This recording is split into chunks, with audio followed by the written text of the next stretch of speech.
Morning, everybody. Little report from Puerto Vallarta, Mexico. We got the first rains of the season in June. Just like the low season in the tour town, rainy season is moving a lot earlier than expected. Dingo, afuera.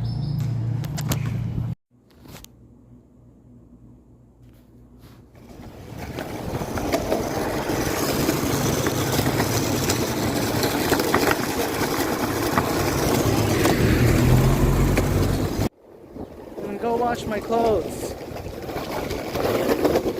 It's my laundry for the month. You know, in Mexico, we don't really have normal laundromats.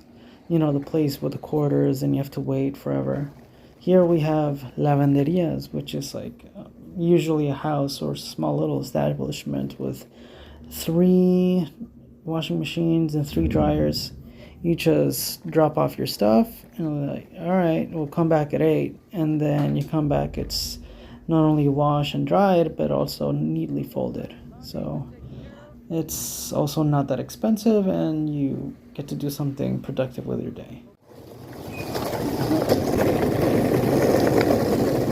I used to do laundry about once a week. Now, since I don't have any stable income, I'm doing it once a month. At the hottest time of the year, when one sweats more, as you can see, is when I have to do less laundry.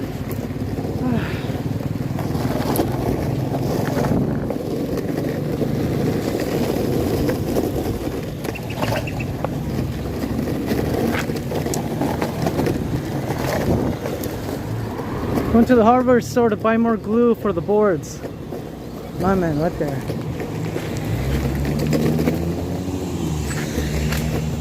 Nunca te mandé mensaje, ahorita me vengo acordando. ¿Cómo estás? ¿Pero sí llegó? Sí. Ahí está. So I saw this thing in the local news the other day about some guy crash landing, about some guy landing on a palm tree during a parasail ride. And it just reminded me when I used to work in tourism of every single day, there were at least 2 idiots, because that's what they are, I'm sorry, but these 2 silly people that would just land wrong.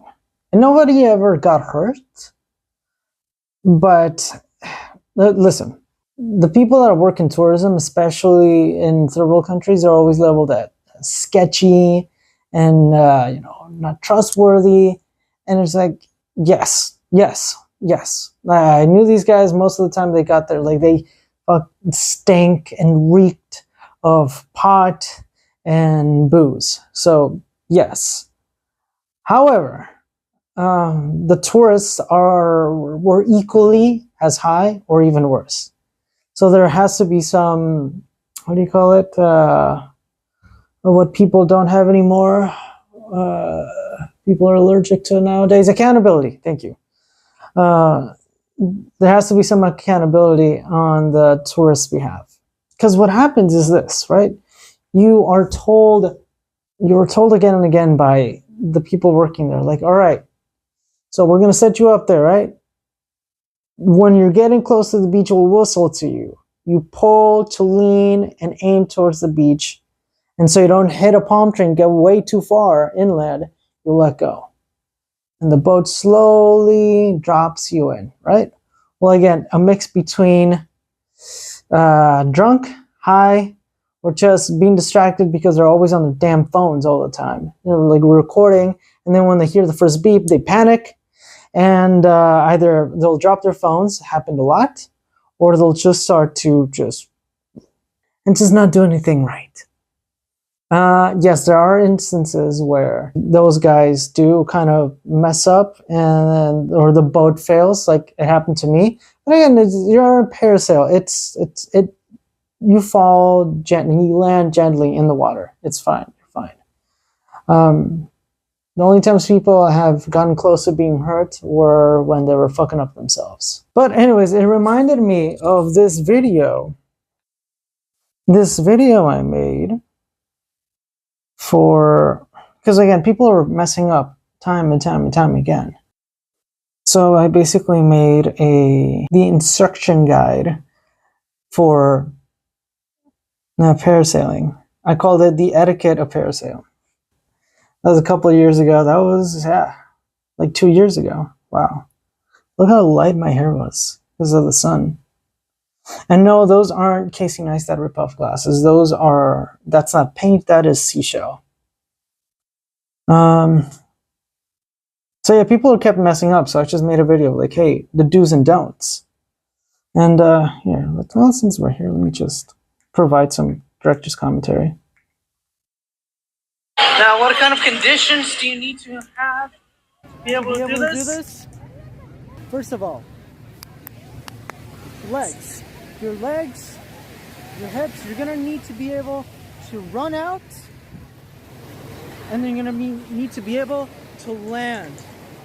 Maybe not perfectly soft, you're gonna be able to land. So the reason I say that is because there was a lot of either very old people that wanted to do this, or very heavy people, or whatever the PC plus size alternative healthy term it is, or just people that were hurt and you needed to have some type of mobility. And they would, fucking tour company that I used to work for, they would just sell these activities, parasail, banana boat, and jet ski on the boat. Before they got to the beach, they would like sell them, they would take the money without even checking if they were physically capable of doing this. They wouldn't care. They would just like take the money, and then when they asked for their money back to those crew members on the boat, they're like, that's not our issue. It's just sketchy people. You need to be able to pull that cord all the way down to your shoulder and keep it there for a couple seconds.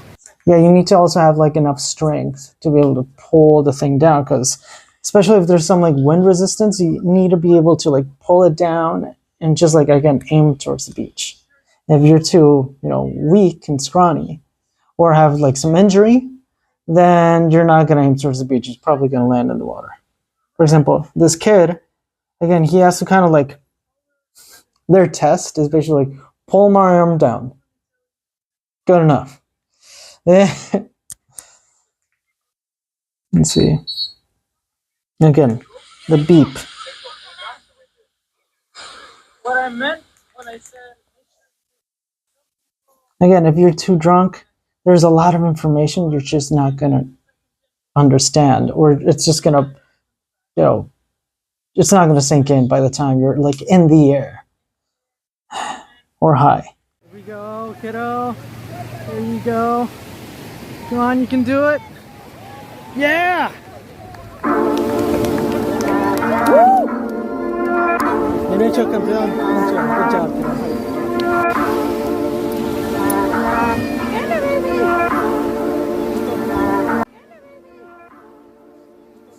So this video is a little just all over the place because, again, I'm in the middle of my job back then. Used to go on tours and just shoot people of the tourists and sell them to them on the spot.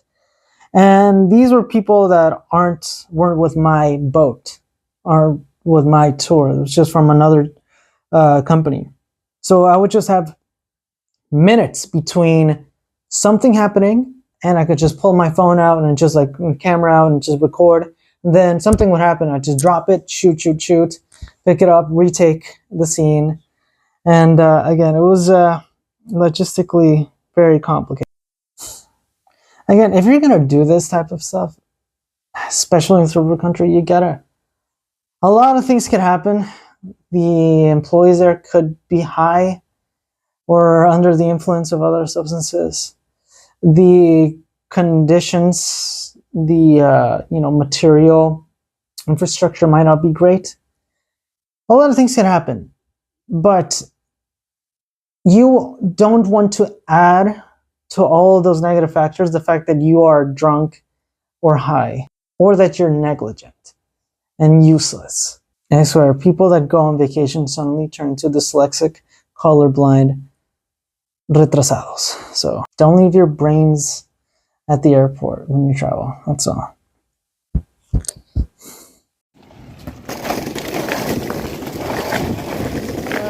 Got my laundry. Had my laundry, and it started to rain. So all my laundry doesn't get wet. I'm telling you, rainy season absolutely sucks. Hey. I don't know if you noticed, he sells tamales.